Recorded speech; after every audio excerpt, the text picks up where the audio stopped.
ಇವತ್ತು ನಮ್ಮ ವರಿಷ್ಠರು ಒಂದು ದೊಡ್ಡ ಜವಾಬ್ದಾರಿ ವಹಿಸಿದಾಗ ನನ್ನ ಆದ್ಯ ಕರ್ತವ್ಯ ಮೊದಲನೇದಾಗಿ ಈ ಇಲಾಖೆ ಬಗ್ಗೆ ಸಂಪೂರ್ಣವಾಗಿ ಮಾಹಿತಿಯನ್ನು ಕೊಡಬೇಕು.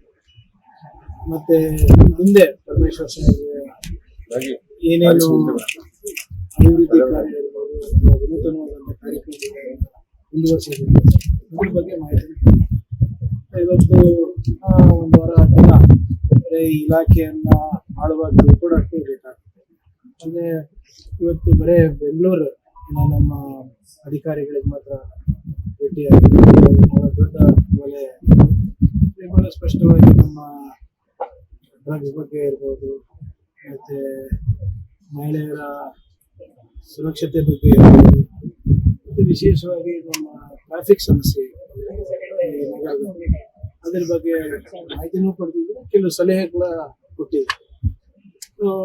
ಇದನ್ನ ಕಾರ್ಯರೂಪಕ್ಕೆ ತರೋಕ್ಕೆ ಮುಂದಿನ ದಿನಗಳಲ್ಲಿ ಯಾವ ರೀತಿ ಎಲ್ಲರೂ ಸ್ವಲ್ಪ ಏನು ನಮ್ಮ ನಗರದಲ್ಲಿರುವಂಥ ಎಲ್ಲ ಸ್ಟೇಕ್ ಹೋಲ್ಡರ್ಸ್, ನಮ್ಮ ಕಂಪನಿಗಳಿರ್ಬೋದು, ನಾಗರಿಕರು ಇರ್ಬೋದು, ಸಾಕಷ್ಟು ಥಿಂಕ್ ಟ್ಯಾಂಕ್ಸ್ ಇದೆ, ಅವ್ರ ಜೊತೆ ಇರ್ಬೋದು, ಅವ್ರ ಜೊತೆ ಎಲ್ಲ ಚರ್ಚೆ ಮಾಡಬೇಕು. ಉತ್ತಮ ರೀತಿಯಾಗಿ ಹೇಗೆ ಜೊತೆ ಸೇರಿ ಕಾರ್ಯ ನಿರ್ವಹಿಸಬಹುದು ಅಂತ ಚರ್ಚೆ ಮಾಡಿ. ಪ್ರಮುಖವಾಗಿ ರಾಜ್ಯದ ಜನ ಶಾಂತಿ ಸುವ್ಯವಸ್ಥೆಗೆ ರಾಜ್ಯದ ಜನ ಹೊಸ ಗೃಹ ಸಚಿವರಿಂದ ಶಾಂತಿ ಸುವ್ಯವಸ್ಥೆ ಸಂಬಂಧಪಟ್ಟಂತೆ ಏನನ್ನ ನಿರೀಕ್ಷೆ ಮಾಡಬೇಕು? ನೋಡಿ, ನಾವು ಹೇಳದಂಗೆ ಇನ್ನ 24 ತಾಸು ಇನ್ನ ಕಲಿಯೋದು ಬಹಳ ಇದೆ. ಬಟ್ ಒಂದು ನಾನು ಆಶ್ವಾಸನೆ ನೀಡಲಿಕ್ಕೆ ನಾನು ಬಯಸ್ತಾ ಇದ್ದೀನಿ. ಕಾನೂನು ಎಲ್ಲರಿಗೂ ಒಂದೇ, ನನಗೂ ಒಂದೇ, ಅವರಿಗೂ ಒಂದೇ.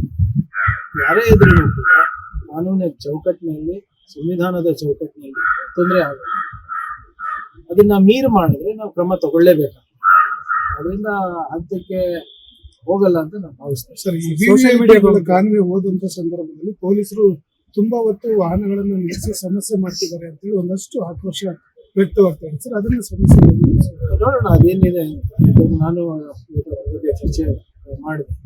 ಅದೇನಾದ್ರು ಸಿಂಕ್ರೊನೈಸ್ ಮಾಡ್ಬೋದಾ ಟ್ರಾಫಿಕ್ ಲೈಟ್ಸ್ ಅಥವಾ VVIP ರೂಟ್ಸ್ ಅನ್ನ ಮುಂಚಿತವಾಗಿ ನಾವು ಪಬ್ಲಿಕ್ಗೆ ಯಾವ ಪರ್ಯಾಯ ರಸ್ತೆ ಇದ್ರೂ ಪಬ್ಲಿಕ್ ಇದ್ದೇ ಇರ್ತದೆ. ಸ್ವಲ್ಪ ಅವೇರ್ನೆಸ್ ಅಲ್ಲಿ ಇಂಥ ಸಮಯದಲ್ಲಿ ಸ್ವಲ್ಪ ಕಷ್ಟ ಆಗ್ಬೋದು ಅಂತ ತಿಳಿಸಿದ್ರೆ ಇನ್ನು ಅನುಕೂಲ ಆಗ್ಬೋದು. ಬಟ್ ಸ್ವಲ್ಪ ಟೈಮ್ ಆಗುತ್ತೆ ಸಿಂಕ್ರನೈಸ್ ಮಾಡಿ.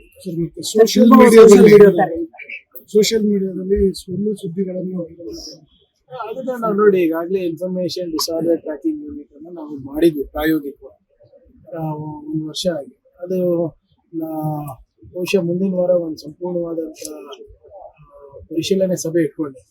ಸೊ ಅದರಲ್ಲಿ ಏನ್ ಮಾಡ್ತಾ ಇದ್ದಾರೆ ಅಂತ ನೋಡ್ಬಿಟ್ಟು, ಈಗ IT ಇಲಾಖೆನೂ ನಮ್ಮ ಜೊತೆ ಇರೋದ್ರಿಂದ ಇವೆರಡು ಇಲಾಖೆ ಸೇರಿ ಸುಳ್ಳು ಸುದ್ದಿ ಇರ್ಬೋದು, ಮಿಸ್ಇನ್ಫಾರ್ಮೇಶನ್ ಇರ್ಬೋದು, ಅಥವಾ ಆನ್ಲೈನ್ ನಲ್ಲಿ ದ್ವೇಷ ಭಾಷಣ ಹರಸೋದಿರ್ಬೋದು, ಅದಕ್ಕೆಲ್ಲ ಪರಿಹಾರ ಹಾಕ್ಲಿಕ್ಕೆ ಕಾನೂನು ಚೌಕಟ್ಟಿನಲ್ಲಿ ಏನೇನು ಮಾಡಬೇಕು ಅದು ಮಾಡ್ತೀವಿ. ಅದ್ರ ಜೊತೆಗೆ ಸಾಮಾಜಿಕ ಜಾಲತಾಣದಲ್ಲಿ ಇರುವಂತಹ ಕಂಪನಿಗಳಿಗೆಲ್ಲ ಕರೆಸಿ ಅವರ ಪಬ್ಲಿಕ್ ಪಾಲಿಸಿ ಏನಿದೆ ಅದ್ರ ಪ್ರಕಾರ ಅವರು ನಡ್ಕೋಬೇಕು ಅಂತ ಕೂಡ ನಾವು ತಾಕೀತು ಮಾಡ್ತೀವಿ. ಸರ್, ರೌಡಿ ಆಕ್ಟಿವಿಟೀಸ್ ಬಂದ್ ಮಾಡಕ್ಕೆ ತಾಲೂಕು ಮಟ್ಟದಲ್ಲಿ ಹೊಸ ಯೋಜನೆ ಮಾಡ್ತೀವಿ ಅಂತ ಹೇಳಿಸಿ, ಅದ್ರ ಬಗ್ಗೆ ಏನಾದ್ರು ಡಿಸ್ಕಷನ್ ಮಾಡಿ. ನೋಡಿ, ಅದು ಈಗೆಲ್ಲಾನು ಇಲ್ಲೇ ಹೇಳ್ಬಿಟ್ರೆ ಹೇಗೆ?